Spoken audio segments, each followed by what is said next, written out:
I got ready, met a classmate, and went to the general. The last name of this general was Zukurov. He did not give his name. I did not ask either. In government agencies, he was the head of the archives department, that is, state secrets. This happened in 2014. We are talking about General Sidomir, but his identity is unclear to us. Zukurov seemed to be a modest, compassionate, simple person. He was retired. My classmate told him about me and our family, as well as about the debtors. Zukorov's position was very simple. Even pity came. He said, "Don't worry, girl. I'm not a general, but I can cheat. They owe me." So they put their hands on their heads and went to think.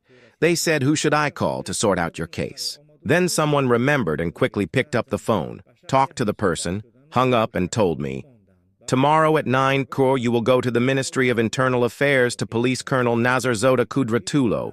This person is my student.